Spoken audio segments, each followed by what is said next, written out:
I'm Tony-Madalone with Fresh Brewed Tees. Started in 2009, and 6 years later, here we are.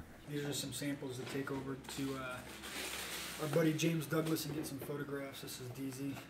I was in college. I was at Ash University. I was doing vintage T-shirts, and I just realized I didn't want to go to the corporate route. I knew Cleveland a little bit. I knew apparel, obviously, from my first company, and so I figured why not start my own company, and Fresh Brewed Tees was born. The first shirt that we did showed up on ESPN. It was for Josh Cribbs, and that kind of launched the company. It's pretty cool to see where we started and where we are now.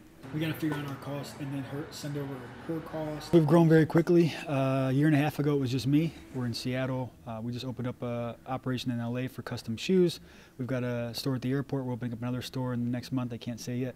It's exciting to see people repping Fresh Brewed, be part of the Fresh Brewed crew, so it's exciting. A normal day for Tony. I always start at Phoenix Coffee, typically in Ohio City. I spend like 2 hours there working. Sometimes it's very early, 6 or 7 in the morning. Sometimes it's later.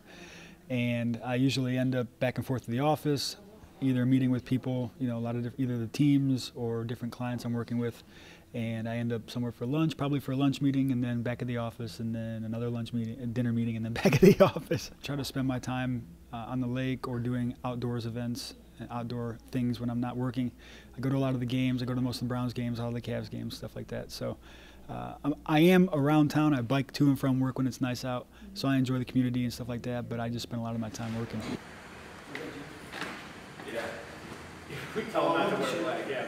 It makes them way more beautiful. Yeah. There's a lot of culture here, a lot of diversity, and it's just a different vibe in the Midwest. You know, I go to LA all the time. I go to New York. I go to the East Coast, and it's just not the same feel.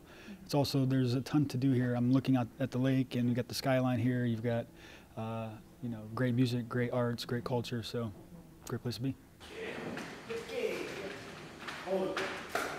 My favorite place to eat is Peppers in Lakewood. I always get the manicotti, and I eat every single piece off my plate every time. My casual hangout spot, I like Ohio City. I live in Hingetown, so I go to a lot of stuff in Hingetown. I spend a lot of time at Cleveland Tea Revival. What's up, Mike and Amber? I'm there all the time. It's half black tea, Darjeeling, right? And half peach with an excessive amount of sugar. We don't usually talk about that. My girlfriend lives in Ohio City too, so we're only a couple blocks away, and we do a lot of events locally. My favorite Cleveland landmark is the Terminal Tower, and I've spent a lot of time on the observation deck. I take a lot of people up there, and people that visit I take up there if I can, and it's just a great way to see Cleveland. It's at the top, obviously, and everything's below it. You can see for miles. People ask me if I'll move away from Cleveland. I don't think I'll move away permanently. I could see having houses or apartments in different cities, but spending the majority of my time here. I mean, I'm always trying to grow more, and sometimes I get so wrapped up in where we are that I don't really see the big picture. I think we've made a big dent here. I think a lot of people know who we are, but I always want to grow. I want to do more. Obviously, I can move anywhere I want to, and this is where I want to be.